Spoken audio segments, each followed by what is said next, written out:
ครับสวัสดีครับท่านผู้มีเกียรติทุกท่านแล้วก็ท่านที่รับชมทางบ้านนะครับวันนี้เป็นเกียรติอย่างยิ่งที่ได้มีโอกาสมาพูดคุยในหัวข้อที่ทำให้เราจะได้มีโอกาสรำลึกว่าเราเดินทางมาถึงวันนี้และเราจะต่อไปในอนาคตอย่างไรนะครับก่อนอื่นผมขออนุญาตที่จะใช้สรรพนามเรียกท่านนายกทักษิณว่าท่านนายกนะครับเพราะว่าคือท่านเป็นนายกรัฐมนตรีที่อยู่ในใจของเราทุกคนตั้งแต่เมื่อ20 กว่าปีที่แล้วนะครับคงต้องเรียนถามท่านว่าตอนเมื่อเริ่มต้นตั้งพรรคไทยรักไทยเมื่อปี 2542 ตอนนั้นเนี่ยมีแนวคิดที่บอกว่าอยากจะทำพรรคการเมืองแบบใหม่พรรคการเมืองที่สร้างสรรค์แล้วก็มีคำขวัญอยู่2 คำที่ติดกันมาตลอดก็คือว่า1ก็คือเรื่องคิดใหม่ทำใหม่อันที่2ก็คือตาดูดาวเท้าติดดินอยากจะขอให้ท่านยกเล่าให้ฟังว่าอะไรคือที่มาของ2 คำนี้ครับคิดใหม่ทำใหม่ตาดูดาวเท้าติดดินครับสวัสดีครับท่านผู้มีเกียรติที่เคารพรักครับคิดใหม่ทำใหม่เนี่ยคือวันนั้นเราต้องยอมรับว่าที่วิกฤตเศรษฐกิจเกิดขึ้นในประเทศไทยณวันนั้นเนี่ยก็คือว่าเราตามไม่ทันโลกเพราะว่าเราอยู่กับในพาราไดม์เดิมๆในขณะที่โลกเปลี่ยนไปมากก็เลยบอกว่าอ่ะเราหันมาคิดใหม่ทำใหม่ดีกว่าแล้วคำว่าตาดูดาวเท่าติดดินนั่นน่ะคือต้องการให้รู้ว่าเราต้องฝันต้องบินไปให้ไกลแต่เราต้องไม่ลืมรากเหง้าของตัวเราเองคือเราต้องเท้าต้องติดดินไว้นั่นก็คือรากเหง้าของเราสิ่งที่เราเติบโตกันมาความแข็งแรงของเราต้องยังอยู่ในขณะที่เราปรับตัวและเรากำลังจะบินไปสู่โลกกว้างเราต้องมั่นใจว่าเราแข็งแรงพอคือรากเหง้าเราต้องแน่นพอนั่นคือหลักที่ต้องการบอกกับคนไทยในวันนั้นครับครับคำว่าตาดูดาวเท้าติดดินที่บอกว่ารากเหง้าที่เราต้องยึดให้แน่นแล้วก็มองไปให้ไกลมองไปถึงดวงดาวนะครับในบรรดานโยบายที่ได้ทำกันเมื่อปี 2544 คือนอกเหนือจาก30 บาทรักษาทุกโรคนอกเหนือจากกองทุนหมู่บ้าน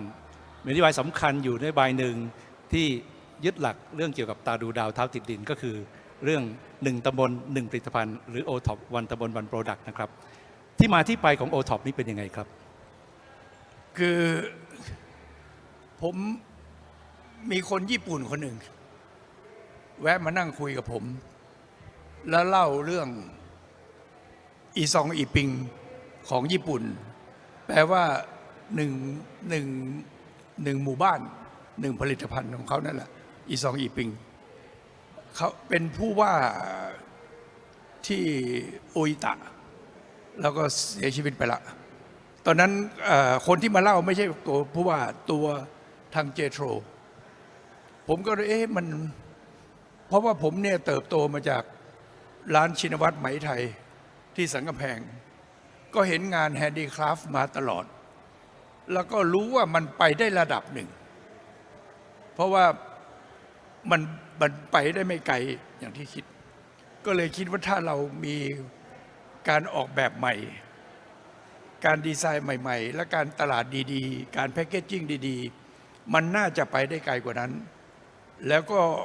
อยากจะทำอะไรที่ชาวบ้านมีส่วนเกี่ยวข้องในส่วนร่วมแล้วก็มีส่วนมีรายได้ก็เลยนั่งคิดว่าอีซองอีปิงของญี่ปุ่นเนี่ยมันน่าจะฟิตก็เลยเริ่มเอาเรื่องนี้เป็นจริงจังขึ้นมาแล้วก็พบว่าใน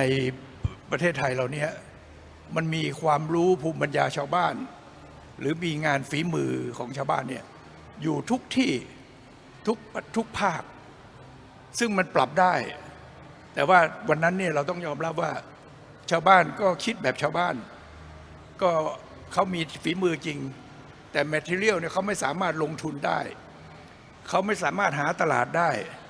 เขาไม่สามารถออกแบบใหม่ๆได้เราก็ต้องมาช่วยก็วันนั้นได้เจโทรเนี่ยของญี่ปุ่นเนี่ยช่วยเราเยอะแล้วเราก็ได้ทีมข้าราชการของทั้งกระทรวงอุตสาหกรรมและกระทรวงมหาดไทยมาช่วยกันและกระทรวงพาณิชย์ก็เลยทำให้เราประสบความสำเร็จมาก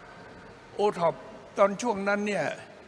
เริ่มต้นพอเราทำปีแรกขายได้ 20,000 กว่าบาท20,000 กว่าล้านปีต่อมาได้ 40,000 กว่าล้านแล้วส่งออกไปญี่ปุ่นได้ด้วยนะครับเราจัดงานขายของในเคเบิลทีวีของญี่ปุ่นจัดทีหนึ่งขายได้ตั้งหลายร้อยล้านนะในช่วงนั้นก็เราตอนนั้นเนี่ยเราก็ปรับปรุงได้ในระดับหนึ่งผมก็ยังติดใจอยู่ว่าไอ้นี้โลกข้างหน้าเนี่ยเราจะสู้เขายังไงเพราะว่าเราต้องยอมรับว่าการศึกษาของเรามีปัญหาระบบบริหารของเรามีปัญหาเพราะว่าเรายังมีแนวคิดแบบไซโลหรือตัวใครแท่งมันต่างคนต่างอยู่ต่างคนต่างทำเราตามเขาไม่ทันแน่นอนก็เลยยังติดใจว่า Creative Economy หรือเศรษฐกิจสร้างสรรค์ของเราเนี่ยน่าจะเป็นจุดแข็งที่ยังหากินได้อีกยาวเพราะโลกยิ่งเปลี่ยนไปเท่าไหร่เนี่ยโลกอยากมีความรู้สึกว่าอยากได้มีสิ่งที่มันทำด้วยมือมนุษย์เพราะทุกอย่างมันเป็นเครื่องจักรหมดแล้วก็อยากจะรักษาตรงนี้ไว้เราคิดว่า Creative Economy เนี่ยจะเป็นจุดแข็งจุดหนึ่งของประเทศไทยนอกเหนือการตามให้ทันเศรษฐกิจทางด้านเทคโนโลยีเราต้องตามให้ทำอันนั้นคนละส่วนกันแต่ส่วนเนี้ย Creative Economy เนี่ยมันมีหลายอย่างที่เรายังพัฒนาได้นะครับก็จนผมไปอยู่เมืองนอกก็เราเล่ายาวหน่อยครับก็มีคนพาปีเตอร์อาร์เนลมาเจอผมซึ่งปีเตอร์อาร์เนลเนี่ยเป็นคนซึ่งตอนนั้นแซมซุงขายไอ้ไมโครเวฟออกมาใหม่ๆคนเนี้ยก็เป็นคนสร้างแบรนด์สร้างอะไรแล้วก็ทำงานกับแซมซุงมาตลอดก็มาเล่าให้ผมฟังว่าประสบการณ์เป็นไงผมก็เลยชวนมาช่วยทำเรื่องไทยเวิร์กก็คือเพื่อจะมาต่อยอดโอท็อปของผมเนี่ยเพื่อผมฝังใจกับอาร์ติซานโปรดักต์ของไทยนะฮะฝังใจอยู่มากว่ามันน่าจะทำมาหากินช่วยคนไทยลงไปในระดับรากหญ้าได้ แล้วขณะเดียวกันคนระดับบนเนี่ยก็สามารถที่จะต่อยอดทั้งด้านการตลาดการเสริมสร้างผลิตภัณฑ์ใหม่ๆได้ก็เลยคิดว่าน่าจะทำต่อผมไปอยู่เมืองนอกพอมาเจอปีเตอร์ก็เลยคุยกันว่าเฮ้ยเรามาทำโอท็อปของเราเนี่ยให้มันสมัยใหม่ดีกว่าปีเตอร์มาพูดผมคำแรกบอกว่าผ้าบันคอแอร์เมสเนี่ยขายผืนละ 50,000ผ้าบันคอไทยขาย 2,000ทำไมเราไม่เอาลายของแอร์เมสเนี่ยเป็นลายใช้ม้าหมดอ่านม้ากลนม้ารูปม้าเป็นลายของเขาก็ขายดิบขายดีจากแค่ม้านี่แหละเขาบอกของเราก็มีหลายอย่างยกบ้านเชียงทำไมบ้านเชียงไม่ทำโน่นทำนี่หลายอย่างผมบอกเข้าท่าเว้ยก็เลยเป็นที่มาของการมาร่วมงานให้เขาช่วยทำเป็นทีมคิดให้ผมนะครับก็เริ่มวันนั้นครับผมคิดว่าตอนที่เราเริ่มต้นทำโอท็อปพอดีผมได้อยู่ร่วมในยุคนั้นด้วยนะครับเราทำคู่ขนานไปก็คือมีเรื่องทำ TCDC ศูนย์สร้างสรรค์และงานออกแบบแล้วก็มีถ้าจำไม่ผิดมีครั้งหนึ่งในคณะรัฐมนตรีท่านนายกบอกว่าอยากจะไปตั้งร้านโอท็อปที่ Fifth Avenue ที่ชองเอลิเซ่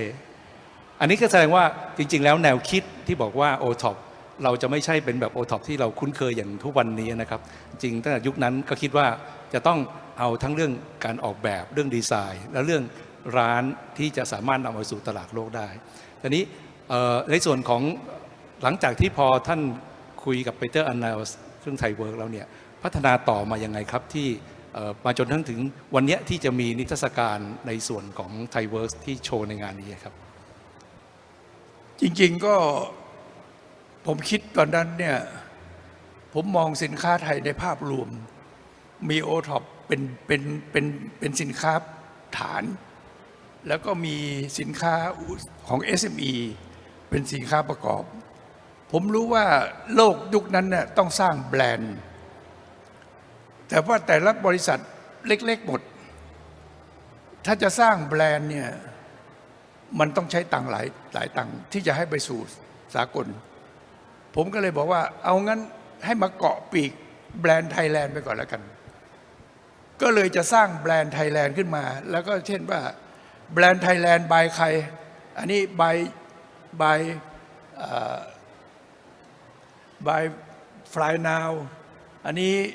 บายยี่ห้ออะไรก็ว่าไปนะครับก็จะทำให้แบรนด์นั้นเพื่อแข็งแรงแล้วเขาก็สร้างแบรนด์ของตัวเองได้ก็เลยคิดว่าจะไปทำร้านเนี่ยในเมืองใหญ่ๆเมืองศูนย์ช้อปปิ้งทั้งหลายเนี่ยเพื่อจะได้ให้เป็นเหมือนเป็นโชว์รูมของประเทศไทยก็ปรากฏว่าตอนช่วงนั้นพอช่วงคิดก็มันปลายปี48แล้วช่วงนั้นก็การเมืองก็เริ่มยุ่งแล้วคือบ้านเราจะเสียเวลาเรื่องการเมืองที่ไร้สาระมากกว่าเรื่องของเป็นสาระก็เลยทำให้การเรื่องสาระถูกละเลยเป็นประจำเป็นช่วงๆไปก็ตอนนั้นพอดีมาเจอปีเตอร์ก็เลยคิดว่าอยากจะสานต่อความคิดที่อยากให้มันเป็นสากลเมื่อก่อนนี้ผมเคยคิดนะฮะตรงถนนราชดำเนินเนี่ยตอนนั้นเป็นที่ทรัพย์สินกำลังจะหมดสัญญากันผมบอกถ้าผมเอาแบรนด์ไปใส่1 ห้องโอท็อป1 ห้องแบรนด์1 ห้องโอท็อป1 ห้องสลับไปเงี้ยมันดูแล้วมันไม่น่าเบื่อแล้วทำให้โอท็อปมีความรู้สึกว่าได้เห็นพัฒนาการจะได้ปรับตัวเองคือต้องปรับตัวให้มันทันสมัยขึ้นเขาใช้วัตถุดีๆแมททีเรียลดีๆเนี่ยเราก็จะได้ปรับว่าโอ้ถ้าแมททีเรียลดีขนาดนี้ราคามันจะดีขึ้นทำไมเราขาย 3,000เขาก็ขาย30,000อะไรเงี้ยก็จะให้เขาปรับตัวไปเรื่อยๆก็เป็นเรื่องที่ตอนวันนั้นก็คิดแบบนี้แล้วพอมาเจอปีเตอร์มาช่วยออกแบบช่วยอะไรต่ออะไรผมว่ามันใกล้ความที่เราฝันละแต่เรายังไม่มีตอนนั้นคุณปูเป็นนายกก็เตรียมจะประกาศเตรียมจะทำคล้ายๆอย่างเงี้ยครับพอดีมีปฏิวัติซะก่อนก็เลยหยุดไปพักไปพอตอนนี้กลับมาใหม่เอาปีเตอร์มาทำกันใหม่เอาของเก่าที่ดีไซน์ไว้มารีเฟรชใหม่หมดแล้วก็ลองมาดูว่าแล้วเราจะ move ยังไงต่อจำไว้นะว่าผมเป็นรัฐบาลไม่เป็นรัฐบาลเนี่ยไม่มีเลิกเพราะคิดนี้ได้นี้มันเป็นผมที่ทำทั้งหมดเนี่ยออกตังเองเพราะต้องการเก็บไว้ให้มันเป็นโซเชียลเอ็นเตอร์ไพรส์ของคนไทยไม่ใช่เป็นของการเมืองมันจะได้ทำให้การพัฒนาประเทศในด้าน Creative Economy นี่มันต่อเนื่องยาวนานครับความหมายของคำว่า Social Enterprise ก็คือว่าการดีไซน์ต่างๆทั้งหมดที่ได้มีการออกแบบมาเนี่ยตัวทรัพย์สินทางปัญญานี้จะเป็นของ Social Enterprise ใช่ครับแล้วชาวบ้านที่เขาเห็นแล้วเขาอยากจะไปผลิตต่อเนี่ยฮะทาง Social Enterprise นี้จะให้สิทธิ์เขายังไงครับเราจะมีค่าใช้จ่ายอะไรยังไงไหมครับคือถ้าเป็นของชาวบ้านทำฟรีไปเลยถ้าเป็นของธุรกิจก็อาจจะมีการบริจาคเงินบางส่วนเพื่อใช้สำหรับในการหมุนเวียนดูแลเพื่อพัฒนาให้ชาวบ้านที่การผลิตตัวเนี้ยนอกจากลิขสิทธิ์ที่เราได้เราทำมาเนี่ยนอกจากจะให้ SME ไปขยายผลทำได้เนี่ยผมยังอยากจะให้หมู่บ้านทุกหมู่บ้านเนี่ยเป็น1 โรงงานอุตสาหกรรมเพื่อผลิตสินค้าที่ดีไซน์จากส่วนกลางแล้วก็เป็นทักษะของท้องถิ่นบวกผสมผสานกับแนวคิดครีเอทีฟของคนท้องถิ่นแล้วก็ปรับไปปรับมาเป็น2 ทางตลอดเวลาซึ่งหมายความว่าบางทีเราอาจจะมีภูมิปัญญาของพื้นบ้านที่มีอยู่แล้วเราก็เอาตรงนั้นมาใช้อย่างเช่นที่บ้านเชียงแล้วเราก็มาพัฒนาต่อแล้วเราจะกลับอะไรไปให้กับทางภูมิปัญญาดั้งเดิมที่เขามีอยู่ไหมครับคืออย่างนี้ครับมันเหมือนกับเป็นอะไรมีเราเอาฟังเขาเอาแนวคิดเขาเอาดีไซน์เขาอะไรเขาเนี่ยมาปรับให้มันเป็นสากลครับแล้วก็ไปออกแบบในการสร้างเช่นว่าต้องการทำโมสักตัวหนึ่งก็ใช้เครื่องพิมพ์แบบ3 มิติ 3D printer ออกแบบแล้วก็ส่งไปเลยทำให้ทุกหมู่บ้านที่มี 3D printer เนี่ยสามารถรับโม การเพื่อผลิตให้ของมันมีความมีซัพพลายที่ต่อเนื่องมี consistency ครับ นะครับอันนี้ก็คือสิ่งที่เราคิดว่าจะปรับจากของฝีมือชาวบ้านธรรมดาเนี่ยให้มันสู่สากลให้ได้ ครับก็คือจะผสมผสานทั้งเอาเทคโนโลยีมาใช้มีโมด้วย ครับ แล้วก็มีเรื่องของหัตถกรรมแฮนดิคราฟเข้ามาผสมด้วย ใช่ครับแต่ส่วนใหญ่แล้วเราจะไม่ทิ้งดีไซน์ที่มีความเป็นไทย เราจะไม่ทิ้งฝีมือที่ถือว่าอะไรอะความมีสุนทรียะของฝีมือคนไทย อันนี้จะไม่ทิ้งเด็ดขาด อันนี้จะเป็นแกนสำคัญของสินค้า ครับมีคนบอกว่าวันนี้ศักยภาพของคนที่ทำพวกหัตถกรรมเนี่ยมักจะเป็นผู้สูงอายุผู้สูงวัยคนรุ่นใหม่อาจจะเริ่มไม่ค่อยได้มีใครที่จะเข้ามาทำเรื่องนี้เท่าไหร่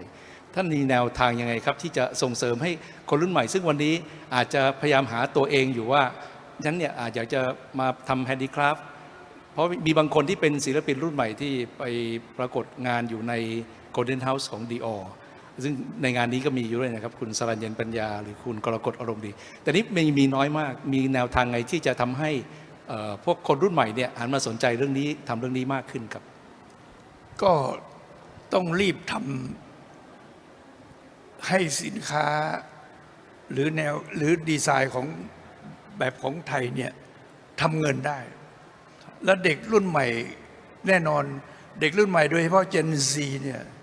เขาจะห่วงเรื่องสถานะการเงินของเขามาก ครับ ถ้าเขาไม่มีช่องทางหารายได้เขาก็ทิ้ง ครับ แต่ถ้าสมมติว่าพ่อแม่เขาสอนมาเขาทำเป็น แต่เขาไม่อยากทำละเพราะมันทำเงินไม่ได้ดิเราถ้าเขาทำเงินได้เมื่อไหร่เขาก็จะอยู่กับมัน ไม่มีใครทิ้งในสิ่งที่ทำเงินได้ แต่ปัญหาคือว่าทุกอย่างมันเป็นเรื่องของเศรษฐกิจที่เราจะต้องทำยังไงให้เศรษฐกิจมันฟื้นตัวให้ได้ เมื่อเศรษฐกิจฟื้นตัวทำอะไรก็ขายได้ ตอนสมัยที่ผมทำโอท็อปที่เบ่งบานขึ้นมาตอนนั้นเศรษฐกิจแก้ไขได้พอดี มันก็เลยทำให้ขายได้ดิบได้ดี ก็บางคนนี่นะสมัยก่อนเนี่ยเมื่อปี2500สัก46 47ผู้ว่าราชการจังหวัดไปถึงได้รับโทรศัพท์จากคนที่มาออกร้านในงานโอท็อปท่านผู้ว่าดิฉันขอเลี้ยงผู้ว่าหน่อยได้ไหมในชีวิตเพิ่งได้กำเงินล้านครั้งแรกครั้งนี้ไปขายของที่งานโอท็อปขายได้ล้านหนึ่งก็เลยขอเลี้ยงผู้ว่าหน่อยได้ไหมที่เชิญให้เขาไปร่วมงานนี่คือสิ่งที่มันเป็นสิ่งที่มันฟังแล้วมันปลื้มอะว่าเราให้คนไทยคนชาวบ้านเนี่ยได้มีรายได้มีอะไรเพราะฉะนั้นวันนี้เนี่ยการแก้ปัญหาเศรษฐกิจวันนี้ยากกว่าสมัยก่อนเยอะเลยนะเพราะมันหมักหมมมันเยอะมากแต่ต้องแก้เมื่อเศรษฐกิจฟื้นตัวแล้วก็งานไทยเวิร์กกับหรือโอท็อปเราเนี่ย move ได้เนี่ยผมคิดว่าวันนั้นคนรุ่นใหม่จะหันกลับมาเป็นช่องทางทำมาหากินได้อีกช่องทางหนึ่งครับในฐานะที่ท่านเคยเป็นนายกรัฐมนตรีแล้วก็ทำงานกับกรมการพัฒนาชุมชนมาตลอดของกระทรวงมหาดไทยมีอะไรที่จะเป็นข้อเสนอสำหรับกรมการพัฒนาชุมชนเรื่องของไทยเวิร์กไหมครับว่าเขาจะต้องเข้าทำงานร่วมระหว่างรัฐเอกชนกับโซเชียลเอ็นเตอร์ไพรส์ยังไงครับคือวันนี้มันอยู่ที่การเอาจริงเอาจังถ้ารัฐเอาจริงเอาจังข้าราชการก็ร่วมมือเมื่อข้าราชการร่วมมือโดยเฉพาะอย่างยิ่งกระทรวงมหาดไทยซึ่งไม่ค่อยร่วมมือมาก่อนเนี่ยนะวันนี้เนี่ยกระทรวงมหาดไทยจะต้องร่วมมือเต็มที่กระทรวงมหาดไทยเป็นตัวสำคัญที่จะนำนโยบายไปสู่ประชาชนนั่นคือผู้ว่านายอำเภอกำนันผู้ใหญ่บ้านเขาอยู่ติดชาวบ้านที่สุดถ้าเขาร่วมมือปุ๊บเนี่ยทุกอย่างเนี่ยมันจะไทยเวิร์กเนี่ยมันไม่ใช่เป็นอะไรเป็น movement soft power เป็น movement เมื่อเป็น movement เนี่ยมันไม่ move ถ้าไม่มีคนช่วย move คนช่วย move ที่สำคัญกลไกสำคัญคือมาไทยต้อง move นะครับครับก็คงทางงานซอฟต์พาวเวอร์ส่วนใหญ่ก็จะเป็นการประสานระหว่างรัฐเอกชนและจริงแล้วที่ผ่านมาหลายอุตสาหกรรมก็นำโดยเอกชนแล้วก็รัฐสนับสนุนนะครับตอนนี้อยากจะเรียนถามว่าในความเห็นของท่านตัวหัตถกรรมหรือตัว OTOP และอนาคตเป็นไทยเวิร์สเนี่ยถ้าหากลองให้ยกตัวอย่างสินค้าหรือตัวโฮมเฟอร์นิชิ่งอะไรต่างๆสัก3 อันที่ท่านคิดว่าน่าจะเป็นอันที่ นำไปสู่สินค้าไทยเวิร์กไปสู่ตลาดโลกได้เนี่ยอะไรที่น่าจะเป็นสัก3ชิ้นที่น่าสนใจครับ จริงๆเราก็เรื่องผ้าเราก็เก่ง ครับ เรื่องผ้าเรื่องลายผ้าเก่งๆเยอะ แล้วก็อพาร์ตเมนต์ผมที่ลอนดอนคนที่แต่งให้ผมเนี่ยเขาเอาพรมที่ถักจากพรมกับผ้าไหมไทย ครับ กับไหมของไทยเนี่ยไปถักสวยงามนะครับ คือมันยังมีอะไรโดยเฉพาะเรื่องผ้าเนี่ยสามารถทำได้หลายแบบ เพราะเราทอเก่ง ทอเป็นทอลวดลายทออะไรได้เยอะแยะไปหมด ถ้าจำไม่ผิดตอนสมัยเอเปกปี2003 ที่เราจัดที่เป็นเจ้าภาพที่เมืองไทยเนี่ยเราไปทำเอาผ้าไทยที่ทำจากสุรินทร์เนี่ยที่ทอแบบคนอยู่ข้างล่างด้วยนะช่วยร้อยจากข้างล่างด้วยมีสองชั้นเขาเรียกอะไรผมจำไม่ได้ละไอ้นี่นะเป็นที่สวยงามจริงๆผมมาตัดให้ผู้นำทั้งหลายพออกพอใจกันไปแถวแล้วก็ไอ้จานเบญจรงค์ลายเบญจรงค์เนี่ยที่ดีไซน์เนี่ยทำได้สวยมากวันนั้นผมก็ทำแล้วก็แจกให้กับผู้นำทุกคนกลับไปคนละชุด ครับ เป็นเบญจรงค์แต่ว่าเวลามันก็ต้องมารีดีไซน์ใหม่ เพื่อให้มันใช้งานได้ดีกว่านั้นนะครับมันต้องปรับตัวตลอดเวลา ไม่ใช่ว่าปรับตัวไม่ได้ ต้องปรับตัวตลอดเวลา แต่ยึดสิ่งที่เป็นแก่นของไทยไว้นั้นผ้าเฟอร์นิเจอร์เนี่ยส่วนที่เป็นผ้าประกอบเราใช้ผ้าที่ทอแบบไทยๆได้หลายอย่างนะครับแต่ว่าเพียงแต่ว่าต้องทอแบบชนิดที่มันคงทน เพราะเฟอร์นิเจอร์มันต้องนั่งต้องอะไรมันจะหยุ่นจะพอง อันนี้ต้องคือมันต้องพัฒนาการเทคโนโลยีไปด้วยพร้อมๆกับลายและแมททีเรียลไทย ครับ มันทำได้เยอะมีหลายตัวครับเฟอร์นิเจอร์ก็ส่วนหนึ่งนะครับแล้วโดยเฉพาะไม้ทั้งหลายที่เรามีอยู่เยอะแยะเนี่ยนะ ใช่ครับ แล้วดีไซน์ดีๆเนี่ยมันทำได้เยอะแยะไปหมด ก็ดูเก้าอี้แอร์เมสใช้ไม้เขาดีไซน์นั่งสบายมากเบาแล้วมีหนัง2 แผ่น ตัวละ250,000ถ้าเราทำเนี่ย50,000เต็มที่นะมันเป็นอะไรที่มันมีรูมที่เราจะสามารถทำเงินได้เยอะ แต่เพียงแต่ว่าต้องช่วยกันคิดช่วยกันทำภาคเอกชนกับภาครัฐเนี่ยต้องคุยกัน ภาคเอกชนใครรันเอาไอเดียเนี่ยมานั่งกินข้าวกับผมอะผมตัดใจเลี้ยงก๋วยเตี๋ยวคนละชามแล้วนั่งคิดกันได้ แล้วเราก็มานั่งทำเรื่องว่าไทยเวิร์กเนี่ยจะไปช่วยหมู่บ้านนี้ผลิตอย่างไร ครับ เราจะออกตลาดให้เขาได้อย่างไงแค่นั้น ผมจำได้ตอนสมัยที่ท่านเป็นนายกรัฐมนตรี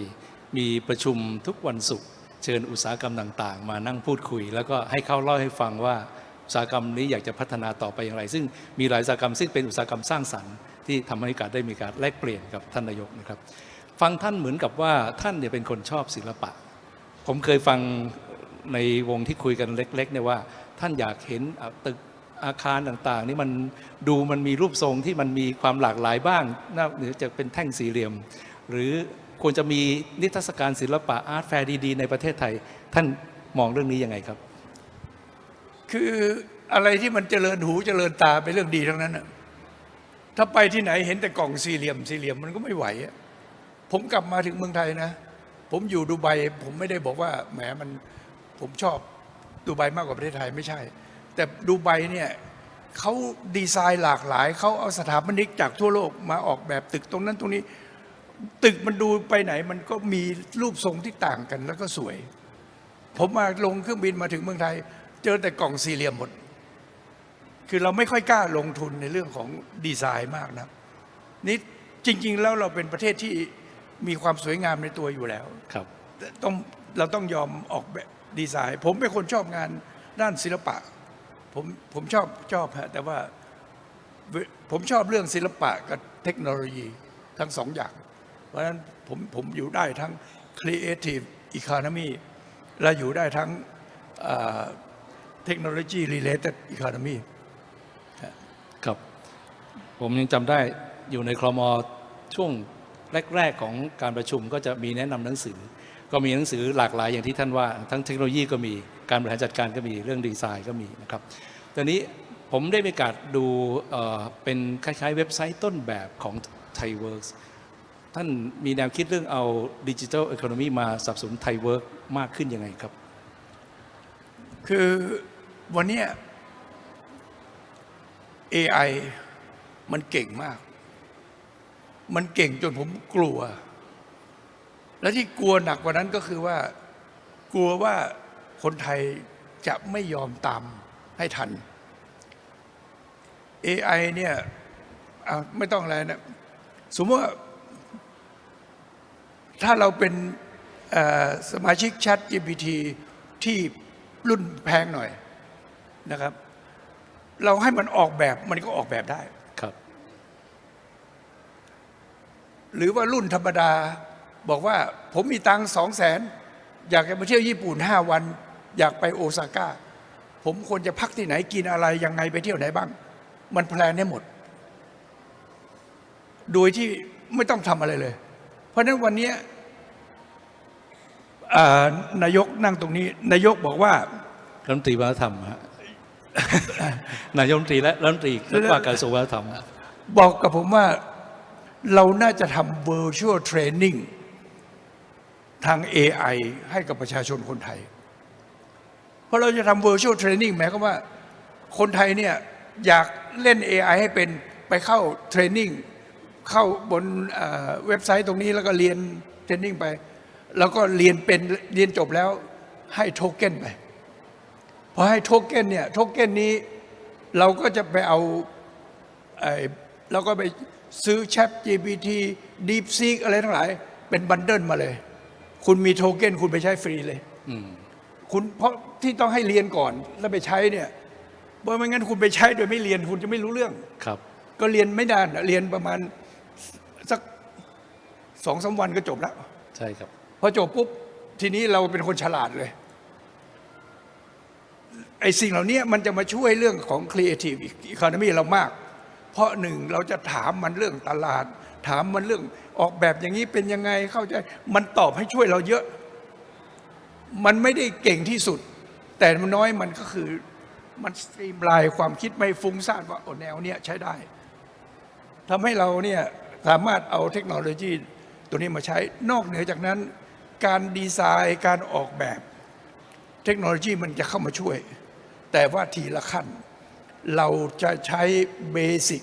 ของคนไทยให้มันยูนิคของคนไทยเป็นอาร์ติซานโปรดักต์ของคนไทยให้มันสู่โลกให้ได้นะครับครับแผนของ ThaiWorks หลังจากวันนี้จะเป็นยังไงครับเราจะเริ่มเห็นThaiWorks เริ่มมีโอกาสในการที่จะพัฒนาสินค้า OTOP เมื่อไหร่ครับวันพรุ่งนี้ปีเตอร์จะมานั่งสรุปให้ผมฟังทั้งหมดแล้วผมจะเอาแนวคิดตัวเนี้ยผมจะแยกว่าอะไรจะลงหมู่บ้านจะลงชุมชนอันนี้ก็จะฝากให้รัฐมนตรีมหาดไทยรัฐมนตรีอุตสาหกรรมไปช่วยกันอันนี้ SME อาจจะขยายตัวได้ดีถ้าหากว่าบางทีมัน SME เราวันนี้มีปัญหาเพราะว่าโดนของจีนเอาของถูกมาขายครับนี้ถ้าเราจะปรับปรุง SME เราเนี่ยเขาไม่มีแนวคิดไอ้ตรงนี้ก็จะเอาให้เขาครับบางทีผมก็อาจจะเชิญ SME อยากได้แนวคิดเนี่ยมาฟังเรื่องราวทั้งหมดแล้วก็ใครอยากทำอะไรมาคุยกันเราก็จะช่วยกันให้ทำให้ได้ดังนั้น movement ของ ThaiWorks เนี่ยก็จะลงไป2 ระดับแต่ระดับที่สู่ตลาดโลกนั้นเนี่ยเราคิดว่าเราจะใช้ทีมของปีเตอร์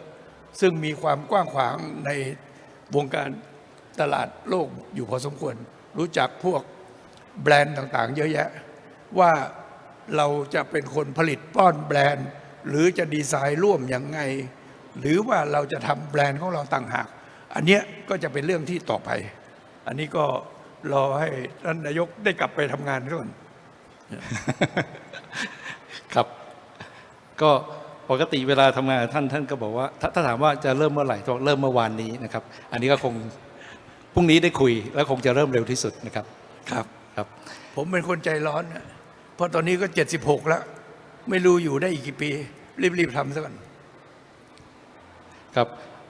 วันนี้ท่านมาอยู่ตรงนี้ในเวทีSplash Soft Power Forum คงไม่อยากคุยแค่เรื่องไทเวิร์สอยากจะคุยเรื่องอื่นๆด้วยที่เกี่ยวข้องกับอุตสาหกรรมวัฒนธรรมสร้างสรรค์นะครับพอดีก็เห็นหลายท่านที่มาจากแวดวงภาพยนตร์และดนตรีนะครับ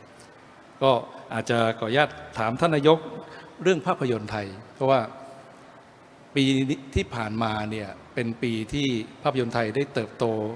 ทำเงินมากกว่าภาพยนตร์ของต่างประเทศในประเทศไทยแล้วนะครับตัวเลข 50% กว่าของรายได้ของภาพยนตร์ในโรงหนังในประเทศไทยเนี่ยมาจากภาพยนตร์ไทยแล้วก็ภาพยนตร์ไทยก็เริ่มไปได้รางวัลอย่างเช่นล่าสุดผีใช้ได้ค่ะที่เมืองคานส์นะครับแล้วก็ท่านเองก็เคยจัดจำหน่ายภาพยนตร์ไทยเรื่องบ้านสายทองมาแล้วนะฮะงั้นก็คงคุ้นเคยกับภาพยนตร์แล้วก็มีหลายท่านซึ่งเป็นผู้บริหารระดับยักษ์ใหญ่ในวงการวันนี้ก็มานั่งฟังด้วยนะครับนั้นอยากจะเรียนถามเหมือนกันครับว่าในความเห็นของท่านนายกเนี่ยตัวภาพยนตร์ไทยควรจะเติบโตไปอย่างไรเพราะว่าเราเชื่อกันว่าภาพยนตร์ไม่ใช่เป็นเพียงแค่อุตสาหกรรมในตัวเองที่ทำรายได้แต่พาซอฟต์พาวเวอร์ตัวอื่นไปด้วยไม่ว่าจะเป็นอาหารไทยมวยไทยการท่องเที่ยวนะครับอันนี้ที่ผ่านมามีหลานม่าไปทำเงินในต่างประเทศไป 2,000 กว่าล้านแต่มันก็เหมือนกับว่าอาจจะเป็นเพียงแค่หนึ่งเรื่องเท่านั้นท่านอยากจะเห็นวงการภาพยนตร์ไทยพัฒนาต่อไปยังไงบ้างครับ คือผมนี่มันก็ประเภททำมาทุกอย่างเหมือนกันมวยวัดกว่าจะตั้งตัวได้กว่าจะมาเป็นนายกเนี่ยผมก็ผ่านมาเยอะทำหนังก็ทำมาแล้ว สมัยก่อนหนังไทยนะ สร้างหยาบก็มีสร้างดีๆก็มีได้ตุ๊กตาทองถ้าเรื่องไหนได้ตุ๊กตาทองไม่ได้ตังค์เพราะมันสร้างดีไปไอ้หนังหยาบได้ตังค์สร้างเรื่อง1 ล้านกว่าบาทได้ตังค์สมัยก่อนผมก็เดินสายหนังภาคเหนือซื้อลิขสิทธิ์หนังมาเดินภาคเหนือก็ล้มลุกคลุกคลานมาเพราะอะไรรู้ไหมครับเมื่อก่อนเนี่ยวงการหนังเนี่ยไปกู้แบงค์ไม่ได้นะฮะวงการหนังต้องแลกเช็คเอาเพราะแบงค์ไม่เชื่อถือเพราะมันเป็นธุรกิจที่50-50เจ๊งหรือรวยมันไม่เป็นลักษณะมันไม่ใช่เป็น calculated risk หนังธุรกิจทุกอย่างที่แบงค์จะอนุมัติวงเงินได้เนี่ยมันต้องเป็น calculated risk มันน้อยกว่า success อันนี้คือสิ่งที่มันเป็นปัญหาของวงการหนังไทยแล้วทีนี้หนังไทยบ้านเราก็ต้องยอมรับอีกว่าเมื่อตอนหลังเนี่ยที่มีเด็กรุ่นใหม่เข้ามาทำเป็นมีการศึกษาเมื่อก่อนเนี่ยมันมวยวัดบางทีก็ดาราหนังบูดาราประกอบพอแก่แล้วไม่มีหนังเล่นก็เป็นผู้อำนวยการสร้างหนังซะเองสร้างเอาดิบสุกดิบแต่วันนี้การสร้างมีระบบขึ้นผมยังจำได้ว่าตอนผมเป็นนายกเนี่ยตอนนั้นคนที่เป็นผู้กำกับได้รางวัลตุ๊กตาทองอายุ25หนังเรื่องโลกทั้งใบให้นายคนเดียวถ้าจำไม่ผิดก็วันนี้เด็กรุ่นใหม่ทั้งนั้นที่มาทำถ้าเราสามารถที่จะมีทาร์เก็ตกรุ๊ปที่ชัดเจนว่าเนี่ยทาร์เก็ตกรุ๊ปเราจะนี้เราจะขายเราควรจะได้ถ้าคำนวณที่ชัดเจนขึ้นมาเนี่ยการหนังไทยก็จะสำเร็จมากขึ้นแต่ที่สำคัญคือวันนี้เนี่ยเรื่องภาษาไม่ใช่เรื่องใหญ่ละเพราะว่าระบบ AI มันแปลภาษาได้ดีมากละเอียดมากเพราะฉะนั้นมันสามารถไปฉายได้หลายประเทศมากขึ้นก็ต้องเปิดตลาดวันนี้การเปิดตลาดทางรัฐ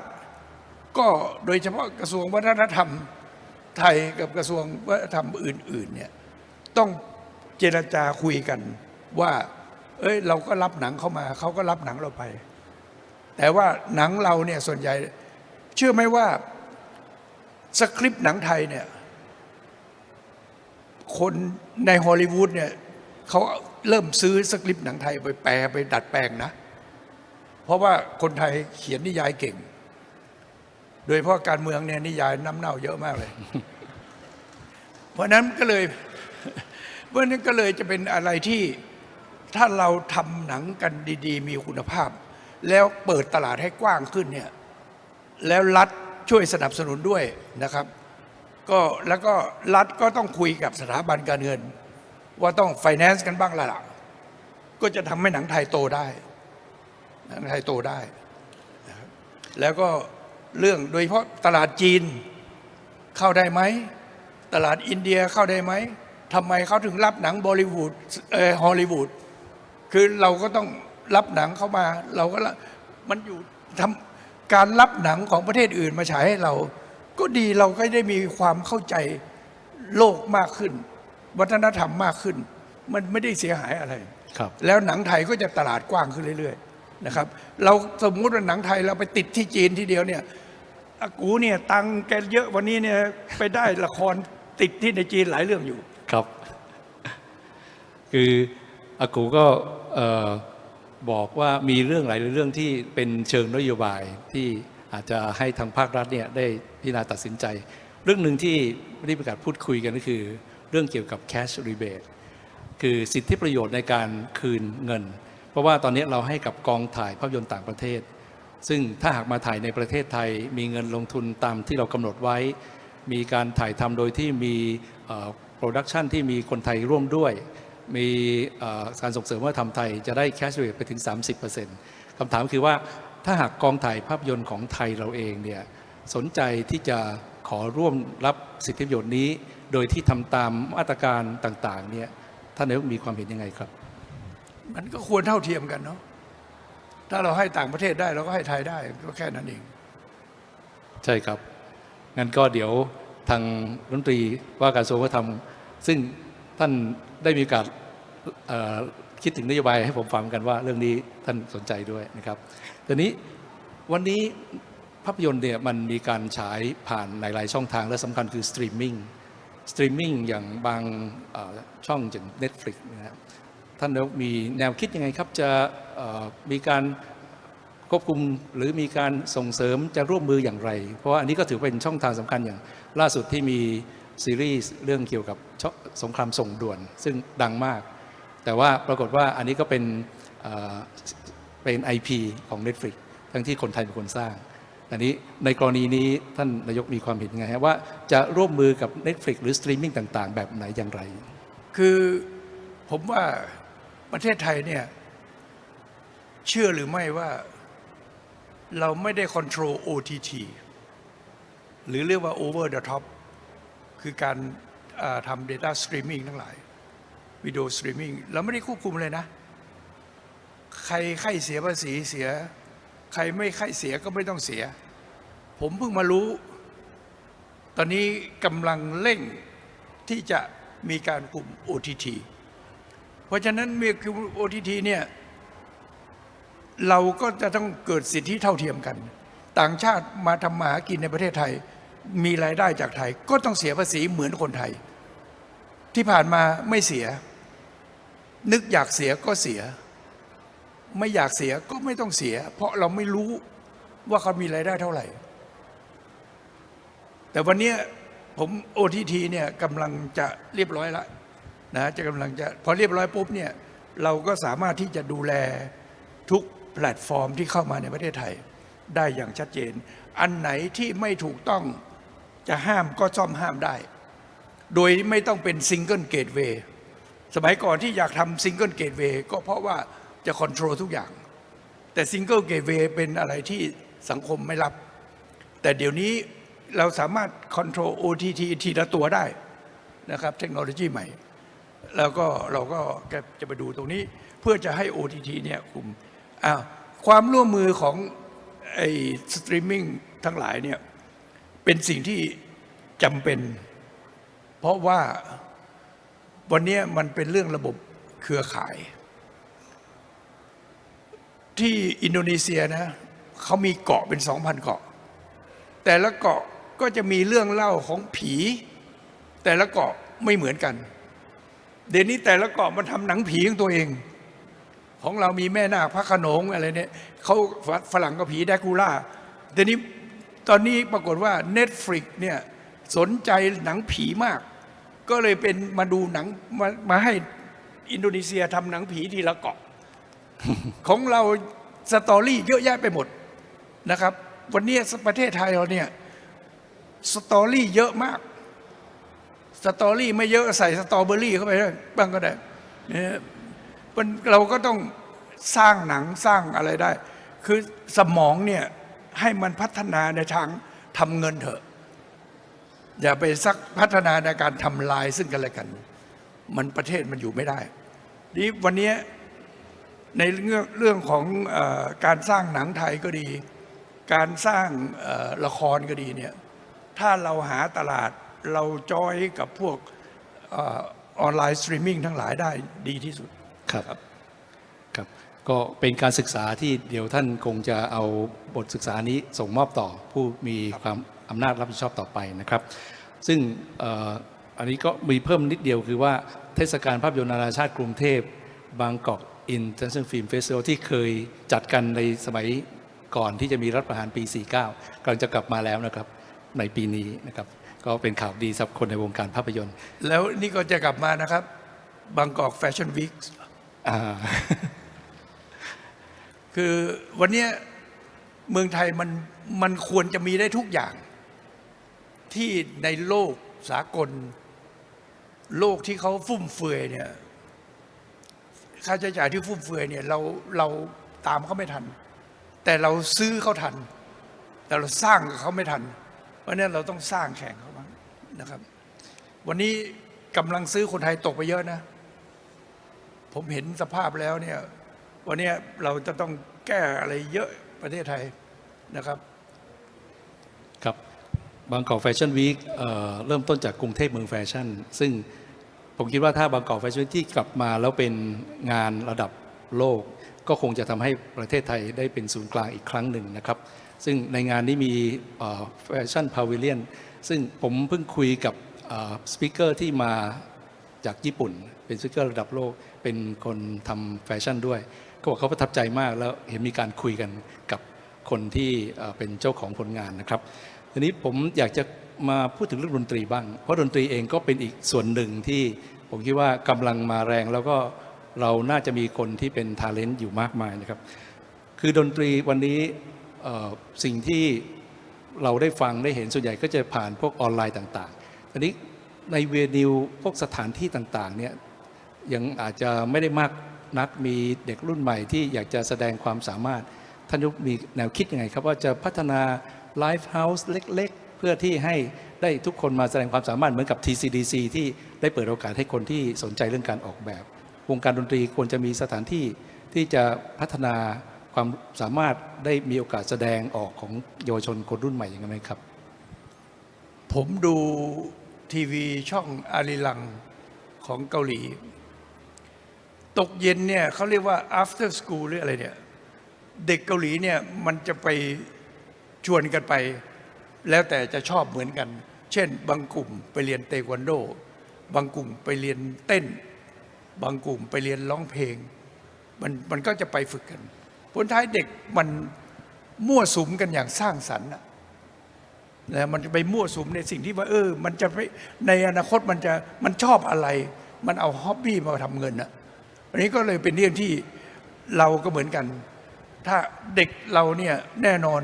มันเรียนรู้ได้ทุกอย่างครับถ้าเราจะส่งเสริมให้เขาไปสุมหัวกันเล่นดนตรีแข่งกันเล่นซ้อมเล่นอะไรพวกนี้ผมว่าเราควรต้องกระจายครับเหมือนกับที่มวยเนี่ยที่ผมบอกว่ามวยเนี่ยต้องกระจายถ้าไปกระจุกอยู่ที่เดียวมันก็ลำบากโดยเฉพาะกรุงเทพรถลาลำบากถ้ามีสัก2-3ที่อะไรเงี้ยมันก็เป็นสิ่งที่น่าสนใจแต่ปัญหาคือเรื่องดนตรีเนี่ยคนไทยเราก็เก่งเรื่องซาวด์เอนจิเนียร์อยู่พอสมควรทีเดียวเครื่องเสียงสำคัญเครื่องเสียงสำคัญบางทีไม่ต้องแพงครับถ้าซาวด์เอนจิเนียร์ดีเนี่ยเราก็สามารถที่จะมีสถานที่ที่จะจัดดนตรีดีๆได้ครับอันนี้จริงเลยครับเพราะผมคุยกับคนที่ทำงาน Creative Technology ซึ่งอยู่ในงานนี้เหมือนกัน เขาบอกว่าฮาร์ดแวร์เราสู้ฝรั่งไม่ได้ แต่ความคิดสร้างสรรค์คนไทยวันนี้ได้รับการยอมรับระดับโลกนะครับอันนี้ท่านเคยไป Tomorrowland มาด้วย ครับ อยากมีเฟสติวัลระดับนั้นในประเทศไทยได้ไหมครับ มีแล้วไม่เหรอฮะปี26เห็นว่าจะมีที่พัทยาเนี่ยนะผมไปกับนายกไปทูมอร์โรแลนด์ที่บรัสเซลส์มาก็ไปดูก็สนุกดี ครับ เป็นอีกโลกหนึ่งอีกโลกหนึ่งแต่ว่าก็ที่เห็นบอกว่าปี26จะมาจัดที่พัทยาครั้งแรก ครับ นะฮะ คือของเราไม่ต้องไปจ้างนักร้องบอกว่าไม่ต้องไปประเทศอื่น เพราะว่าเรามีเฟสติวัลอื่น ๆ ที่กำลังตามมาอีกเยอะนะ Tomorrowland Rolling Loud Summer Sonic แล้วก็จะมี Future Asian Music ด้วย คือเราต้องมีตัวอย่างให้เด็กไทยได้เกิดคิดว่า เอ้ย เราน่าจะเอาดีทางไหนได้ ครับ นะครับยังไม่ต้องอะไรนี่ดีเจที่ไปทำ EDM ของ Tomorrowland ทั้งหลายเนี่ยบางคนมีเครื่องบินส่วนตัวนั่งนะ เพราะไม่ได้ค่าจ้างดีขนาดว่ามีเครื่องบินส่วนตัว แล้วก็บินไปทำดีเจตรงนั้นตรงนี้ ไปมิคอนอสบ้างไปตรงนั้นมึงนี่บ้างเขาจ้างไป ถามว่าคนไทยเป็นดีเจได้ไหมสบายมาก ครับ นะครับถ้าเขาใจเขาชอบอะนะ มีผู้บริหารผู้นำอุตสาหกรรมเพลงและดนตรีอยู่ในห้องประชุมนี้ด้วย ท่านอยากจะฝากอะไรถึงบริษัทขนาดใหญ่ที่จะได้กลายเป็นผู้นำในการขับเคลื่อนอุตสาหกรรมซอฟต์พาวเวอร์ทางด้านดนตรีและภาพยนตร์ครับ ผมว่านะ วันเนี้ยผมยังเชื่อเรื่องของคำว่าเน็ตเวิร์กบริษัทใหญ่มันต้องมีบริษัทเล็กค้ำนั่นก็คือสร้างหลายๆ กลุ่มหลาย ๆ คนเข้ามาเป็นตัวซัพพอร์ตแล้วเรามีหน้าที่อยู่ข้างบน ครับ เป็นเครือข่าย อันเนี้ยถ้าหากว่าบริษัทเหล่านี้อินวอลคนมากเท่าไหร่ รัฐบาลก็สามารถซัพพอร์ตได้มากเท่านั้น ครับ เพราะเนื่องจากว่ามันสร้างอาชีพสร้างงานสร้างทาเลนต์ให้คนจำนวนมากขึ้นเรื่อยๆ แล้วเราก็พลังก็เยอะขึ้น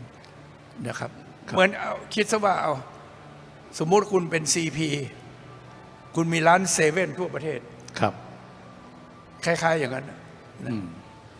ครับเพราะว่าบริษัทขนาดใหญ่ในเกาหลีใต้ก็เป็นผู้นำในการขับเคลื่อนอุตสาหกรรมเพลงและภาพยนตร์นะครับ ผมชอบคำว่า movement ที่สุด ทุกอย่างต้องมี movement ครับก็เราคุยกันมาเกือบครบ 45 นาทีแล้วนะครับคำถามสุดท้ายครับ ท่านมองเรื่องซอฟต์พาวเวอร์ของประเทศไทย ว่าจะมีอนาคตแค่ไหน และจะขับเคลื่อนอย่างไร แล้วจะเป็นเครื่องยนต์ทางเศรษฐกิจตัวใหม่ให้กับประเทศไทยได้จริงหรือไม่ครับ ก่อนอื่นเป็นปัญหาใหญ่ของประเทศไทย นั่นก็คือว่าความไม่สามัคคี ความอิจฉาริษยา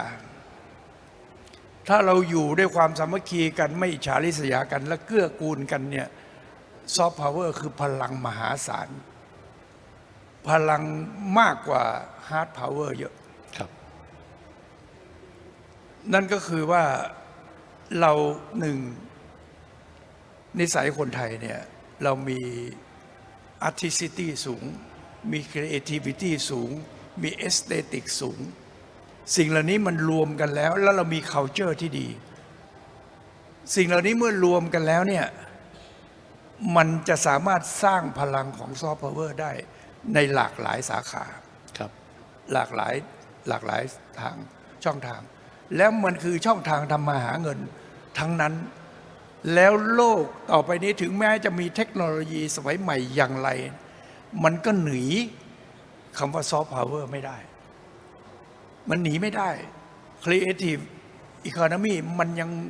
ใช้ได้ในโลกนี้นะครับ ทุกอย่างคนเรามันก็มันไม่ทิ้งรากเหง้าเดิมๆแน่นอน ครับ เพราะฉะนั้นของเรามีของดีอยู่แล้ว เรามีคนไทยซึ่งมีสายเลือดอยู่ในพวกนี้อยู่แล้ว ต้องเอามาใช้ให้ประโยชน์ให้เกิดประโยชน์ แต่สำคัญคือว่าพอสร้างกันขึ้นมา พอคนนั้นเริ่มจะโตคนนี้ก็อิจฉากันก็อะไรไอ้ตรงเนี้ยต้องทิ้งไว้บ้างนะครับ เข้าวัดหน่อยนะ ครับท่านผู้ชมในห้องประชุมนี้แล้วก็ท่านผู้ชมที่ทางบ้านนะครับ นี่คือ 45 นาทีกับนายกรัฐมนตรีคนที่ 23 ของประเทศไทยนายกรัฐมนตรีที่เปลี่ยนการเมืองไทยไปตลอดกาลเปลี่ยนการเมืองที่ไม่เคยนำเสนอนโยบายกลายเป็นการเมืองที่นำนโยบายแล้วการเมืองสร้างสรรค์นะครับ เรายังเห็นพลังของคนอายุ 76 ปีแล้วใช่ไหมครับปีนี้ 76 ปี วันที่ 26 นี่ครบ 76 ย่าง 77 แล้วโหมันเร็วจังเลย แต่ใจยังไม่อยากไปตรงนั้นนะ ผมช่วยบอกว่า I accept my age but not my aging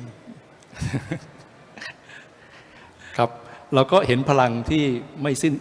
ม่หยุดหย่อนนะครับมีพลังอยู่ตลอดเวลาและคิดตลอดเวลา ทุกครั้งที่ผมมีโอกาสได้คุยกับท่านก็จะได้ความคิดใหม่ๆ ได้ความรู้ใหม่ๆ แล้วก็เรื่อง ChatGPT เรื่อง AI ต่างๆเหล่านี้ก็ท่านก็เล่าให้ฟังอยู่สม่ำเสมอนะครับนั้นก็เป็นสิ่งที่ท่านได้เล่าให้ฟังว่าท่านคิดอะไรมาเมื่อ 20 ปีที่แล้ว แล้ววันนี้กำลังจะคิดทำอะไรต่อนะครับงั้นขอเสียงปรบมือขอบคุณที่ท่านได้มาแบ่งปันประสบการณ์และความรู้นะครับขอบพระคุณครับขอบคุณครับท่านนายกครับขอบพระคุณครับขอบคุณทุกท่านนะครับ